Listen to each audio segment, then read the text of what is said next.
Music டைரக்டர்ஸோட music concert எல்லாமே பெரிய பெரிய சிட்டியில் தான் நடக்குது. நம்ம ஊரில் நடந்தால் எப்படி இருக்கும் அப்படிங்கிற கனவு எல்லாருக்குள்ளேயுமே இருக்கும். ஸோ அதுக்கு பதிலளிக்கும் வகையில் இளையராஜா ஒரு அறிவிப்பை வெளியிட்டிருக்காரு. என்னன்னா, தன்னுடைய மியூசிக் கான்சர்ட் வந்து தலைநகரில் மட்டும் இல்லாமல் தமிழ்நாட்டோட எல்லா ஊர்லேயுமே நடக்கும் அப்படின்னு சொல்லிட்டு இளையராஜா சொல்லியிருக்காரு. ஸோ அதை பற்றி தான் இந்த வீடியோவில் நம்ம பார்க்க போகிறோம். இளையராஜா, இசைஞானி இளையராஜா தமிழ்நாட்டில் பிறந்ததுக்காக நம்ம எல்லாருமே பெருமைப்படலாம். அந்த அளவுக்கான மியூசிக் வந்து அவர்கிட்ட இருந்து வந்துகிட்டு இருக்கு அப்படின்னு சொல்லலாம். தமிழ் சினிமாவில் 1976 அன்னக்கிளி படத்தின் மூலமாக இசையமைப்பாளராக வந்து இளையராஜா அறிமுகமானார். இப்போ வரைக்கும் கிட்டத்தட்ட 1000 படங்களுக்கு மேலே வந்து மியூசிக் போட்டிருக்காரு. அவரோட இசையமைப்பில் வந்து உருவாகிற பாடல்களும் சரி, பின்னணி இசையும் சரி, எல்லாமே வந்து அவ்வளோ வந்து மேஜிக்காக இருக்கும். ஸோ ரீசெண்டாக பார்த்தோம்னா மலையாள படமான மஞ்சுமல் பாய்ஸில் படத்தில் கூட கண்மணி அன்போடு காதலன் படத்தை பயன்படுத்தி அந்த படம் வந்து பயங்கர ஹிட் ஆச்சு. ஸோ லேட்டஸ்ட்டாக கூட ஜமா படம் வந்து அவருடைய மியூசிக்கில் தான் வெளியாக இருந்தது. ஸோ அந்த படமே வந்து ஒரு பாசிட்டிவான ரெஸ்பான்ஸை வந்து வாங்கியிருந்தது.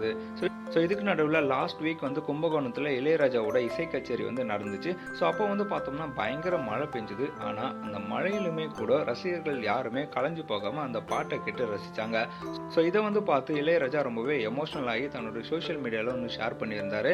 ஸோ என்ன அப்படின்னு பார்த்தோம்னா, பெரிய மழையிலும் என்னோட இசை நிகழ்ச்சியை ரசிக்க வந்த கும்பகோணம் மக்களே, உங்களுடைய இந்த ஆதரவை வந்து நான் என்றைக்குமே மறக்கவே மாட்டேன். ஸோ அதுக்கு வந்து நான் நன்றி தெரிவிச்சுக்கிறேன். ஸோ இனி என்னோட இசை வந்து தலைநகரில் மட்டும் இல்லாமல் தமிழ்நாட்டில் இருக்கிற எல்லா ஊர்லேயுமே வந்து என்னுடைய இசை கச்சேரி வந்து நடக்கும் அப்படின்னு சொல்லியிருக்காரு. ஸோ இதனால இளையராஜா ரசிகர்கள் எல்லாருமே வந்து பயங்கர குஷியாக இருக்காங்க அப்படின்னு சொல்லலாம்.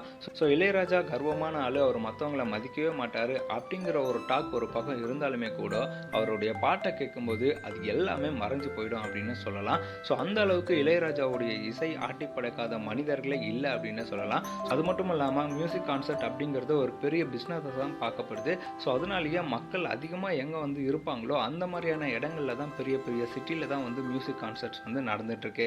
ஆனால் இளையராஜா தன்னுடைய மியூசிக் கான்சர்ட் இனி தமிழ்நாட்டில் இருக்கிற எல்லா ஊர்லேயுமே நடக்கும் அப்படின்னு சொல்லிட்டு எந்தவித பெரிய எதிர்பார்ப்பும் இல்லாமல் சொல்லியிருக்காரு. ஸோ அவரோட இந்த அறிவிப்பு பற்றி நீங்கள் என்ன நினைக்கிறீங்க அப்படிங்கிறத கமெண்ட்டில் சொல்லுங்கள். இந்த மாதிரி தொடர்ந்து பல வீடியோஸ் பார்க்க நம்ம சேனலை சப்ஸ்கிரைப் பண்ணிக்கோங்க. நம்ம இன்னொரு வீடியோவில் பார்க்கலாம்.